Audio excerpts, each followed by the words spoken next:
At samantala, isa pang tulay ang ininspeksyon ni Pangulong Ferdinand R. Marcos Jr. Ito ay ang Detour Bridge na pansamantalang kapalit ng bumagsak na Pigatan Bridge na natapos ng mas maaga mula sa itinakdang deadline.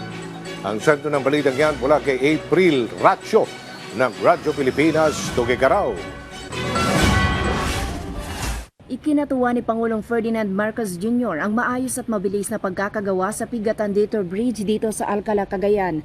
Umabot lamang kasi sa 60 araw ang konstruksyon sa naturang tulay na pansamantalang itinayo matapos na bumagsak ang lumang tulay noong Oktubre ng nakaraang taon.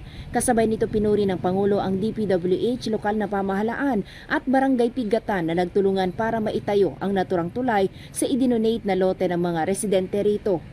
Minadali natin na maglagay nitong tinatawag namin temporary, pero hindi na temporary. Pagka nagawa na ito, hindi na natin naalisin yan para may extra lane.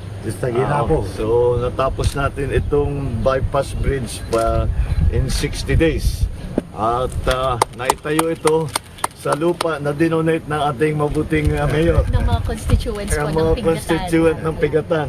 Okay.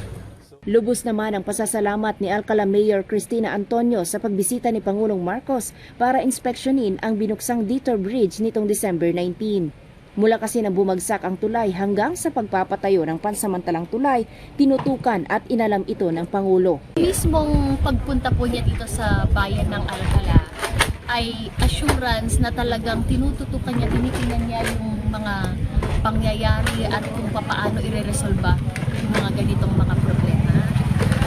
Inalam niya yung detalye kung kailan pinagawa itong lumang bridge na ito. It was 45 years ago. It was built in 1980. So nga talaga nga makibaron. And he was very thankful to the constituents of Alcala and Pigatan because ang LGU Alcala po ang nakipag-usap sa mga may-ari nitong dadaanan ng bypass road para Samantala, base sa proposed permanent bridge na ipiniresenta kay Pangulong Marcos, may haba itong 85 metro at popondohan ng 180 million pesos. Mayroon din itong 40 toneladang kapasidad o load limit na inaasahang matatapos bago matapos ang 2026.